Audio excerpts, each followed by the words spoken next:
Friends, ನೀವೆಂತಾದ್ರೂ ಈ ರೀತಿ ಯೋಚನೆ ಮಾಡಿದೀರಾ? ಒಂದು ವೇಳೆ ಭೂಮಿಯ ಒಂದು ತುದಿಯಿಂದ ದೊಡ್ಡ ರಂಧ್ರವನ್ನ ಕೊರಿತಾ ಹೋದ್ರೆ ಅದು ಇನ್ನೊಂದು ಕಡೆ ಯಾವ ಜಾಗದಲ್ಲಿ ಹೊರಗಡೆ ಬರುತ್ತೆ ಅಂತ.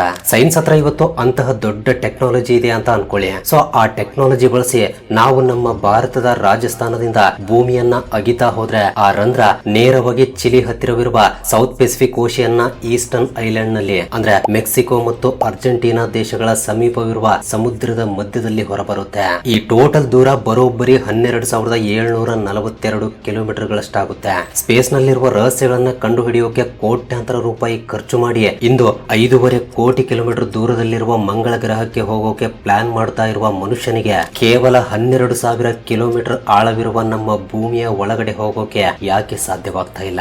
ಸಮುದ್ರದ ಆಳ ಎಷ್ಟಿದೆ ಅಂಡ್ ಎಲ್ಲಿಯವರೆಗೆ ಮನುಷ್ಯ ಹೋಗಿ ಬಂದಿದ್ದಾನೆ ಎಂದು ಆಲ್ರೆಡಿ ನಾವು ಒಂದು ವಿಡಿಯೋದಲ್ಲಿ ತಿಳಿದುಕೊಂಡಿದ್ದೀವಿ. ಅದರ ಲಿಂಕ್ ಡಿಸ್ಕ್ರಿಪ್ಷನ್ ಅಲ್ಲಿ ಇದೆ. ಸೊ ಇವತ್ತು ನಾವು ಈ ವಿಡಿಯೋದಲ್ಲಿ ಭೂಮಿಯ ಮೇಲ್ಮೈಯಿಂದ ಕೆಳಗಡೆ ಹೋದಂತೆಲ್ಲ ಏನೇನ್ ಸಿಗುತ್ತೆ ಅಂಡ್ ಮನುಷ್ಯನಿಗೆ ಸಾಧ್ಯವಾಗಿರುವ ಮ್ಯಾಕ್ಸಿಮಮ್ ಲಿಮಿಟ್ ಎಲ್ಲಿಯವರೆಗೆ ಇದೆ ಅನ್ನೋದನ್ನ ತಿಳಿದುಕೊಳ್ಳೋಣ. ಆದ್ರಿಂದ ವಿಡಿಯೋ ತುಂಬಾ ಇಂಟ್ರೆಸ್ಟಿಂಗ್ ಆಗಿರುತ್ತೆ. ಮಿಸ್ ಮಾಡದೆ ಕೊನೆವರೆಗೂ ನೋಡಿ. ಇನ್ನು ಲೇಟ್ ಮಾಡದೆ let's get it to the video.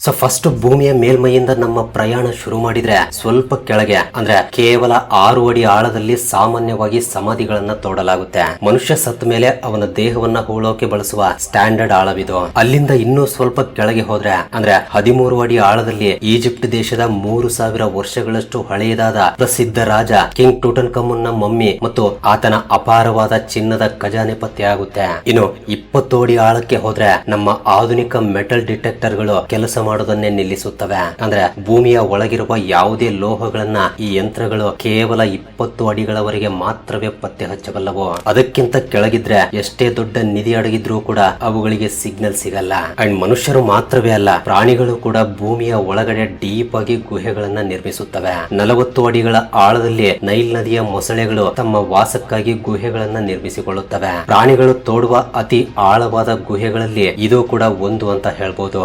ಅಲ್ಲಿಂದ ಇನ್ನೂ ಕೆಳಗೆ, ಅಂದ್ರೆ 65 ಅಡಿ ಆಳಕ್ಕೆ ಹೋದ್ರೆ ಫ್ರಾನ್ಸ್ ನ ರಾಜಧಾನಿ ಪ್ಯಾರಿಸ್ ನ ಕೆಳಗಿರುವ ಅತ್ಯಂತ ಭಯಂಕರವಾದ ಪ್ಯಾರಿಸ್ ಕ್ಯಾಟಕಾಂಬ್ಸ್ ಸಿಗುತ್ತೆ. ಇಲ್ಲಿ ಕೆಲವು ನೂರಾರು ವರ್ಷಗಳ ಹಿಂದೆ ಬರೋಬ್ಬರಿ 60 ಲಕ್ಷ ಜನರ ಅಸ್ಥಿಪಂಜರಗಳನ್ನ ಮತ್ತು ತಲೆಬುರುಡೆಗಳನ್ನ ಒಂದ್ರ ಮೇಲೊಂದಿಟ್ಟು ಗೋಡೆಯ ಹಾಗೆ ಜೋಡಿಸಿ ಇಡಲಾಗಿದೆ. ಇದೊಂದು ಕತ್ತಲೆಯಿಂದ ಕೂಡಿರುವ ವಿಶಾಲವಾದ ಭೂಗತ ಸ್ಮಶಾನ.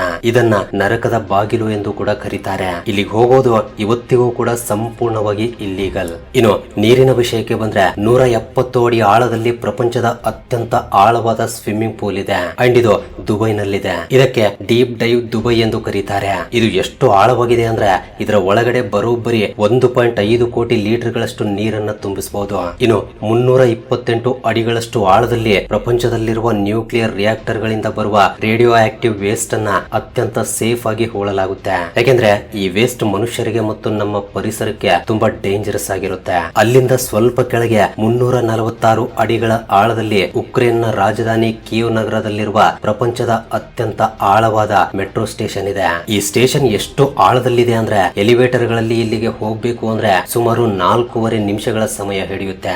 ಅಂಡ್ ಮರಗಳ ಬೇರುಗಳು ಎಷ್ಟು ಆಳಕ್ಕೆ ಹೋಗ್ಬಹುದು ಅಂತ ಯೋಚನೆ ಮಾಡಿದ್ರೆ ದಕ್ಷಿಣ ಆಫ್ರಿಕಾದಲ್ಲಿರುವ ಒಂದು ಅಂಜೂರದ ಮರದ ಬೇರುಗಳು ಬರೋಬ್ಬರಿ 400 ಅಡಿಗಳವರೆಗೆ ಭೂಮಿಯ ಒಳಗಡೆ ಇಳಿದಿವೆ. ಇನ್ನು ಭೂಮಿಯ ಮೇಲಿನ ನದಿಗಳ ವಿಷಯಕ್ಕೆ ಬಂದ್ರೆ 720 ಅಡಿ ಆಳದಲ್ಲಿ ಆಫ್ರಿಕಾದ ಪ್ರಸಿದ್ಧ ಕಾಂಗೋ ನದಿಯ ತಳಭಾಗ ಸಿಗುತ್ತೆ. ಇದು ಇಡೀ ಪ್ರಪಂಚದ ಅತ್ಯಂತ ಆಳವಾದ ನದಿಯಾಗಿದೆ. ಇನ್ನು 790 ಅಡಿ ಆಳದಲ್ಲಿ ಜಪಾನ್ ದೇಶದ ಸೈಕನ್ ಟನಲ್ ಇದೆ. ಇದು ಪ್ರಪಂಚದ ಅತ್ಯಂತ ಆಳವಾದ ರೈಲ್ವೆ ಸುರಂಗವಾಗಿದ್ದು ಜಪಾನಿನ 2 ದ್ವೀಪಗಳನ್ನ ಸಮುದ್ರದ ತಳಭಾಗದಿಂದ ಕನೆಕ್ಟ್ ಮಾಡುತ್ತೆ. ಅಂಡ್ ಇದಕ್ಕಿಂತಲೂ ಕೆಳಗಡೆ ಹೋದ್ರೆ 940 ಅಡಿಗಳ ಆಳದಲ್ಲಿ ನಾರ್ವೆ ದೇಶದ ರೋಡ್ ಟನಲ್ ಇದೆ. ಬಟ್ 2019ರಲ್ಲಿ ನಿರ್ಮಿಸಿರುವ ಈ ಟನಲ್ ನ ರೆಕಾರ್ಡ್ ಕೂಡ ಬ್ರೇಕ್ ಆಗಿ ನಾರ್ವೆ ದೇಶದಲ್ಲೇ ರೋಗಾಲ್ಯಾಂಡ್ ಟನಲ್ ಅನ್ನ 958 ಅಡಿಗಳಷ್ಟು ಆಳದಲ್ಲಿ ನಿರ್ಮಿಸಲಾಗಿದೆ. ಇನ್ನು ಯುದ್ಧ ಮತ್ತು ಅಣ್ವಸ್ತ್ರಗಳ ವಿಷಯಕ್ಕೆ ಬಂದ್ರೆ ಅಮೆರಿಕದ ಬಳಿ ಇರುವ B-82 ನ್ಯೂಕ್ಲಿಯರ್ ಬಾಂಬ್ ಭೂಮಿಯ ಒಳಗಡೆ 1000 ಅಡಿ ಆಳದವರೆಗೆ ಇರುವ ಯಾವುದೇ ಸೇಫ್ ಬಂಕರ್ ಗಳನ್ನ ವಿತಿನ್ ಸೆಕೆಂಡ್ಸ್ ಗಳಲ್ಲಿ ಸಂಪೂರ್ಣವಾಗಿ ನಾಶಪಡಿಸುವ ಪವರ್ ಅನ್ನ ಹೊಂದಿದೆ. ಅಂದ್ರೆ 1000 ಅಡಿಗಳಷ್ಟು ಆಳದಲ್ಲಿ ಅಡಗಿ ಕೂತಿದ್ರೂ ಕೂಡ ಜೀವ ಉಳಿಸಿಕೊಳ್ಳೋಕೆ ಸಾಧ್ಯವಿಲ್ಲ. ಅಂಡ್ ಹಿಂದಿನ ಕಾಲದಲ್ಲಿ ಮನುಷ್ಯರು ಬಾವಿಗಳನ್ನ ತೋಡ್ತಾ ಇದ್ರು ಅಲ್ವಾ? ಅದೇ ರೀತಿ 1280 86 ಅಡಿಗಳ ಆಳದಲ್ಲಿ ಪ್ರಪಂಚದ ಅತ್ಯಂತ ಆಳವಾದ ನೀರಿನ ಬಾವಿ ಇದೆ. ಇಂಗ್ಲೆಂಡ್ ನ ವುಡಿಂಗ್ಡೀನ್ ನಲ್ಲಿರುವ ಈ ಬಾವಿಯನ್ನ 1862ರಲ್ಲಿ ಬರೋಬ್ಬರಿ 4 ವರ್ಷಗಳವರೆಗೆ ಯಾವುದೇ ಯಂತ್ರಗಳಿಲ್ಲದೆ ಕೇವಲ ಕೈಯಿಂದಲೇ ಅಗೆದಿದ್ರಂತೆ. ಇದರಲ್ಲಿ ಒಂದು ಕಲ್ಲನ್ನ ಮೇಲಿಂದ ಕೆಳಗಡೆ ಹಾಕಿದ್ರೆ ಅದು ನೀರಿನ ತಳ ಸೇರೋಕೆ ಬರೋಬ್ಬರಿ 50 ಸೆಕೆಂಡ್ಗಳ ಸಮಯ ತೆಗೆದುಕೊಳ್ಳುತ್ತೆ. ಅಂದ್ರೆ ನೀವೇ ಯೋಚನೆ ಮಾಡಿ ಇದು ಎಷ್ಟು ಆಳವಾಗಿರಬಹುದು ಅಂತ. ಅಲ್ಲಿಂದ ಇನ್ನು ಕೆಳಗಡೆ ಅಂದ್ರೆ 1980 ಅಡಿಗಳ ಆಳದಲ್ಲಿ ಸ್ಲೋವೇನಿಯಾ ದೇಶದಲ್ಲಿರುವ ಪ್ರಪಂಚದ ಅತ್ಯಂತ ಆಳವಾದ ವರ್ಟಿಕಲ್ ಗುಹೆ ಇದೆ. ಒಂದು ವೇಳೆ ಈ ಕಡಿದಾದ ಗುಹೆಯಲ್ಲಿ ಯಾರಾದ್ರೂ ಆಕಸ್ಮಿಕವಾಗಿ ಬಿದ್ರೆ ಅವರು ಪ್ಯಾರಾಶೂಟ್ ಇಲ್ಲದೆ ಶಾಂಘೈ ಟವರ್ ಮೇಲಿಂದ ಬಿದ್ರೆ ಎಷ್ಟು ಸಮಯ ಹಿಡಿಯುತ್ತೋ ಅಷ್ಟು ಸಮಯ ಗಾಳಿಯಲ್ಲಿ ತೇಲ್ತಾನೆ ಇರ್ತಾರೆ. ಇನ್ನು 2300 ಅಡಿ ಆಳದ ಬಗ್ಗೆ ಕೇಳಿದ್ರೆ ಖಂಡಿತ ಶಾಕ್ ಆಗ್ತೀರಾ. 2010ರಲ್ಲಿ ಚಿಲಿ ದೇಶದ 33 ಜನ ಗಣಿ ಕಾರ್ಮಿಕರು ಇಷ್ಟು ಆಳದಲ್ಲಿ ಸಿಕ್ಕಾಕೊಂಡಿದ್ರು. ಅವರು ಬರೋಬ್ಬರಿ 69 ದಿನಗಳವರೆಗೆ ಊಟ ನೀರಿಲ್ದೆ ಬೆಳಕೆ ಇಲ್ಲದ ಆ ಕತ್ತಲೆಯಲ್ಲಿ ಸಾವಿನ ಜೊತೆ ಹೋರಾಡ್ತಾ ಒದ್ದಾಡಿದ್ರು. ಕೊನೆಗೆ ಅವರನ್ನ ಮಾಡರ್ನ್ ಯಂತ್ರಗಳ ಸಹಾಯದಿಂದ ಸೇಫ್ ಆಗಿ ಹೊರಗಡೆ ತರ್ತಾರೆ. ಇನ್ನು 3180 ಅಡಿಗಳ ಆಳದಲ್ಲಿ ಅಮೆರಿಕದ ಉಟಾ ರಾಜ್ಯದಲ್ಲಿರುವ ಬಿಂಗ್ಹ್ಯಾಮ್ ಕಾಪರ್ ಮೈನ್ ನ ತಳಭಾಗವಿದೆ. ಇದು ಮನುಷ್ಯನಿಂದ ಅಗೆಯೋಕೆ ಸಾಧ್ಯವಾದ ಪ್ರಪಂಚದ ಅತ್ಯಂತ ಆಳವಾದ ಓಪನ್ ಪಿಟ್ ಗಣಿಯಾಗಿದೆ. ಇದು ಎಷ್ಟು ಆಳ ಇದೆ ಅಂದ್ರೆ ಪ್ರಪಂಚದ ಅತಿ ಎತ್ತರವಾದ ಬಿಲ್ಡಿಂಗ್ ಬುರ್ಜ್ ಖಲೀಫಾವನ್ನೇ ಇದರ ಒಳಗಡೆ ಇಟ್ಟರೂ ಕೂಡ ಇನ್ನೂ ಬಹಳಷ್ಟು ಜಾಗ ಉಳಿಯುತ್ತೆ. ಇನ್ನು ರಷ್ಯಾದ ಲೇಕ್ ಬೈಕಲ್ 5387 ಅಡಿಗಳಷ್ಟು ಆಳದಲ್ಲಿದ್ರೆ ಪ್ರಪಂಚದ ಅತ್ಯಂತ ಆಳವಾದ ಕಣಿವೆಗಳಲ್ಲಿ ಒಂದಾದ ಅಮೆರಿಕದ ಗ್ರ್ಯಾಂಡ್ ಕೆನ್ಯಾನ್ ನ ತಳಭಾಗ 6213 ಅಡಿಗಳಷ್ಟು ಆಳದಲ್ಲಿದೆ. ಇನ್ನು ಪ್ರಪಂಚದ ಅತ್ಯಂತ ಆಳವಾದ ಗುಹೆ ಜಾರ್ಜಿಯಾ ದೇಶದಲ್ಲಿರುವ ಕ್ರುಬೇರಾ ಕೇವ್. ಇದು ಬರೋಬ್ಬರಿ 7200 ಅಡಿಗಳಷ್ಟು ಆಳವಾಗಿದೆ. ಈ ಗುಹೆಯಲ್ಲಿ ಮೇಲಿಂದ ಕೆಳಕ್ಕೆ ಬೀಳೋಕೆ ಕನಿಷ್ಠ 25 ಸೆಕೆಂಡ್ಗಳ ಸಮಯ ಬೇಕಾಗುತ್ತೆ. ಇನ್ನು ಆಫ್ರಿಕಾದಲ್ಲಿರುವ ಮೋವಾಬ್ ಕೋಟ್ಸಾಂಗ್ ಮೈನ್ 10,300 ಅಡಿ ಆಳದಲ್ಲಿದೆ. ಅಂಡ್ ಇಲ್ಲಿಗೆ ಎಲಿವೇಟರ್ ಗಳ ಮೂಲಕ ಹೋಗ್ಬೇಕು ಅಂದ್ರೆ 4.5 ನಿಮಿಷಗಳವರೆಗೆ ನಾನ್ ಸ್ಟಾಪ್ ಕೆಳಗೆ ಹೋಗ್ಬೇಕಾಗುತ್ತೆ. ಆದ್ರೆ ಮನುಷ್ಯ ಇದಕ್ಕಿಂತಲೂ ಕೆಳಗಡೆ ಅಂದ್ರೆ ಭೂಮಿಯ ಕರುಳಿನ ಆಳಕ್ಕೆ ಹೋಗೋಕೆ ಸಕ್ಸಸ್ ಆಗಿದ್ದಾನೆ.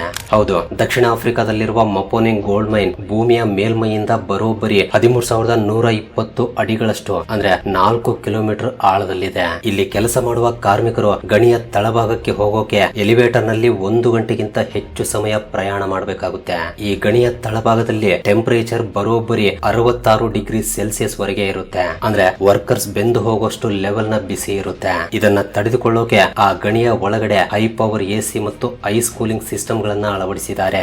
ಇದೇ ರೀತಿ ಭೂಮಿಯ ಆಳವನ್ನ ಬೇರೆ ವಿಷಯಗಳಿಗೆ ಹೋಲಿಸಿ ನೋಡಿದ್ರೆ ಮೌಂಟ್ ಎವರೆಸ್ಟ್ ಪರ್ವತವನ್ನ ತಲೆ ಕೆಳಗಾಗಿ ಮಾಡಿ ಕಂಪೇರ್ ಮಾಡಿದ್ರೆ ಅದು 29,000 ಅಡಿಗಳಷ್ಟು ಆಳಕ್ಕೆ ಹೋಗುತ್ತೆ. ಇನ್ನು ನಮ್ಮ ಭೂಮಿಯ ಮೇಲಿರುವ ಅತ್ಯಂತ ಆಳವಾದ ಸಮುದ್ರದ ತಳಭಾಗ ಮರಿಯಾನಾ ಟ್ರೆಂಚ್. ಇದು 35,000 ಅಡಿಗಳಷ್ಟು ಆಳದಲ್ಲಿದೆ. ಇದು ಎಷ್ಟು ಆಳ ಅಂದ್ರೆ ಕಮರ್ಷಿಯಲ್ ವಿಮಾನಗಳು ಆಕಾಶದಲ್ಲಿ ಹಾರುವ ಎತ್ತರಕ್ಕೆ ಸಮಾನವಾಗಿರುತ್ತೆ. ಸೊ ಇಷ್ಟೆಲ್ಲ ಆದ್ಮೇಲೆ ಮನುಷ್ಯ ಭೂಮಿಯ ಆಳಕ್ಕೆ ನೇರವಾಗಿ ರಂಧ್ರವನ್ನ ಕೊರೆದಿರುವ ಅತಿ ದೊಡ್ಡ ರೆಕಾರ್ಡ್ ಯಾವುದು ಗೊತ್ತಾ?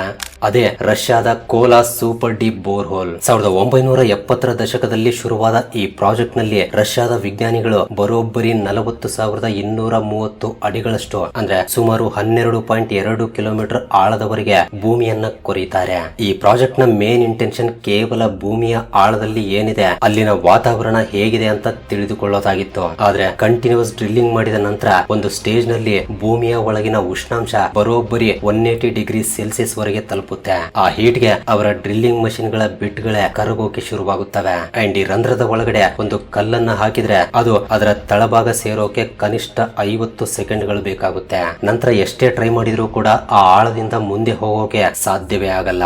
ಫೈನಲ್ ಆಗಿ 1992ರಲ್ಲಿ ಈ ಪ್ರಾಜೆಕ್ಟ್ ಅನ್ನ ಕಂಪ್ಲೀಟ್ ಆಗಿ ಕೈ ಬಿಡ್ತಾರೆ. ಆದ್ರೆ 2008ರಲ್ಲಿ ಕತಾರ್ ದೇಶದ ಒಂದು ಆಯಿಲ್ ಕಂಪನಿ ಈ ರಷ್ಯಾ ದೇಶದ ರೆಕಾರ್ಡ್ ಅನ್ನು ಕೂಡ ಬ್ರೇಕ್ ಮಾಡುತ್ತೆ. ಅವರು ಸಮುದ್ರದ ತಳದಲ್ಲಿ ಬರೋಬ್ಬರಿ 40,318 ಅಡಿಗಳ ಆಳದವರೆಗೆ ಅಂದ್ರೆ 12.28 ಕಿಲೋಮೀಟರ್ ಗಳವರೆಗೆ ಡ್ರಿಲ್ ಮಾಡಿ ಆಯಿಲ್ ಅನ್ನ ಹೊರಗಡೆ ತೆಗೆದಿದ್ದಾರೆ. ಇದು ಅಲ್ ಶಾಹಿನ್ ಆಯಿಲ್ ಫೀಲ್ಡ್ ನಲ್ಲಿದೆ. ಇವತ್ತಿಗೂ ಕೂಡ ಮನುಷ್ಯನಿಂದ ಕೊರೆಯಲ್ಪಟ್ಟ ಪ್ರಪಂಚದ ಅತ್ಯಂತ ಆಳವಾದ ರಂಧ್ರವಿದು. ಅಂಡ್ ಇದಾದ ನಂತರ ಯಾವ ರೆಕಾರ್ಡ್ ಕೂಡ ರೆಕಾರ್ಡ್ ಆಗಿಲ್ಲ. ಸೊ ಇದೆಲ್ಲವನ್ನ ಕೇಳಿದ್ಮೇಲೆ ನಿಮ್ ತಲೆಯಲ್ಲಿ ಒಂದು ಪ್ರಶ್ನೆ ಬರ್ಬೋದು, ಮನುಷ್ಯ ಇಷ್ಟೆಲ್ಲಾ ಆಳಕ್ಕೆ ಹೋಗಿದಾನಲ್ವಾ, ಹಾಗಾದ್ರೆ ಭೂಮಿಯ ಸೆಂಟರ್ ಇನ್ನೆಷ್ಟು ದೂರದಲ್ಲಿ ಇರಬಹುದು ಅಂತ. ಶಾಕಿಂಗ್ ವಿಷಯ ಏನು ಅಂದ್ರೆ ನಮ್ಮ ಭೂಮಿಯ ಕೇಂದ್ರ ಬಿಂದು ಅಂದ್ರೆ ಕೋರ್ ಇರೋದು ಬರೋಬ್ಬರಿ 6,371 ಕಿಲೋಮೀಟರ್ ಗಳ ಆಳದಲ್ಲಿ. ಎಸ್, ನೀವು ಕೇಳಿದ್ದು ಕರೆಕ್ಟೇ, ಅಡಿಗಳು ಅಲ್ಲ ಕಿಲೋಮೀಟರ್ಸ್. ಬಟ್ ಮನುಷ್ಯನ ಅಡ್ವಾನ್ಸ್ಡ್ ಟೆಕ್ನಾಲಜಿ ಇಲ್ಲಿಯವರೆಗೆ ಇಲ್ಲಿಯವರೆಗೆ ಕೊರೆದಿರೋದು ಕೇವಲ 12.28 ಕಿಲೋಮೀಟರ್ ಗಳವರೆಗೆ ಮಾತ್ರ. ಸೊ ಇದನ್ನ ನಾವು ಪರ್ಸೆಂಟೇಜ್ ನಲ್ಲಿ ಕ್ಯಾಲ್ಕುಲೇಟ್ ಮಾಡಿ ನೋಡಿದ್ರೆ ನಾವು ಇನ್ನು ಭೂಮಿಯ ಹೊರಪದರದಲ್ಲಿ ಕೇವಲ 0.19% ನಷ್ಟು ಆಳದವರೆಗೆ ಮಾತ್ರವೇ ಕೊರೆದಿದ್ದೀವಿ ಅಷ್ಟೇ. ಅಂದ್ರೆ ನಾವು ನಮ್ಮ ದೇಶದಿಂದ ಒಂದು ಸುರಂಗವನ್ನ ಕೊರಿತಾ ಭೂಮಿಯ ಇನ್ನೊಂದು ಬದಿಯಾದ ಮೆಕ್ಸಿಕೋಗೆ ಹೋಗ್ಬೇಕು ಅಂದ್ರೆ ಅದು ಕೇವಲ ಸಿನಿಮಾಗಳಲ್ಲಿ ಅಥವಾ ಕಥೆಗಳಲ್ಲಿ ಮಾತ್ರ ಸಾಧ್ಯವಾಗುತ್ತೆ. ಯಾಕೆಂದ್ರೆ ಭೂಮಿಯ ಸೆಂಟರ್ ನಲ್ಲಿರುವ ಉಷ್ಣಾಂಶ ಸೂರ್ಯನ ಮೇಲ್ಮೈಯಲ್ಲಿರುವ ಉಷ್ಣಾಂಶಕ್ಕೆ ಸಮಾನವಾಗಿರುತ್ತೆ. ಅಷ್ಟು ಬಿಸಿಯನ್ನ ತಡೆದುಕೊಳ್ಳುವ ಟೆಕ್ನಾಲಜಿ ಅಥವಾ ಲೋಹಗಳು ಇವತ್ತಿಗೂ ಕೂಡ ನಮ್ಮ ಸೈನ್ಸ್ ಹತ್ರ ಇಲ್ಲ. ಸ್ಪೇಸ್ ನಲ್ಲಿರುವ ಗ್ರಹಗಳ ಬಗ್ಗೆ ನಾವು ಎಷ್ಟೇ ಸ್ಟಡಿ ಮಾಡಿದ್ರೂ ಕೂಡ ಕೋಟ್ಯಾಂತರ ರೂಪಾಯಿ ಖರ್ಚು ಮಾಡಿ ಉಪಗ್ರಹಗಳನ್ನ ಹಾರಿಬಿಟ್ರು ನಮ್ಮ ಭೂಮಿಯ ಆಳದಲ್ಲಿರುವ ರಹಸ್ಯಗಳು ಇವತ್ತಿಗೂ ಕೂಡ ಯಾರಿಗೂ ಅರ್ಥವಾಗದೆ ನಿಗೂಢವಾಗಿಯೇ ಉಳಿದಿವೆ ಅನ್ನೋದು ನಾವೆಲ್ಲರೂ ಒಪ್ಪಿಕೊಳ್ಳಲೇಬೇಕಾದ ಕಟು ಸತ್ಯ. ಸೊ ಇದು ಫ್ರೆಂಡ್ಸ್, ಈ ವಿಡಿಯೋ ಬಗ್ಗೆ ನಿಮ್ಗೆ ಏನಾದರೂ ಡೌಟ್ಸ್ ಇದ್ರೆ ತಪ್ಪದೆ ಕೆಳಗಡೆ ಕಮೆಂಟ್ ಮಾಡಿ ತಿಳಿಸಿ. ಅಂಡ್ ವಿಡಿಯೋ ಇಷ್ಟವಾಗಿದ್ರೆ ತಪ್ಪದೆ ವಿಡಿಯೋಗೆ ಲೈಕ್ ಕೊಟ್ಟು ನಿಮ್ಮ ಫ್ರೆಂಡ್ಸ್ ಅಂಡ್ ಫ್ಯಾಮಿಲಿಗೂ ಈ ವಿಡಿಯೋವನ್ನ ಶೇರ್ ಮಾಡಿ. ಹಾಗೆ ಫಸ್ಟ್ ಟೈಮ್ ಯಾರಾದರೂ ನಮ್ಮ ಚಾನೆಲ್ ಅನ್ನ ಈಗ ನೋಡ್ತಾ ಇದ್ರೆ ತಪ್ಪದೆ ಸಬ್ಸ್ಕ್ರೈಬ್ ಮಾಡ್ಕೊಂಡು ಪಕ್ಕದಲ್ಲಿರುವ ಬೆಲ್ ಐಕನ್ ಅನ್ನ ಆಕ್ಟಿವೇಟ್ ಮಾಡ್ಕೊಳ್ಳಿ. ಮತ್ತೆ ಸಿಗೋಣ ಮತ್ತೊಂದು ಇಂಟ್ರೆಸ್ಟಿಂಗ್ ವಿಡಿಯೋದಲ್ಲಿ.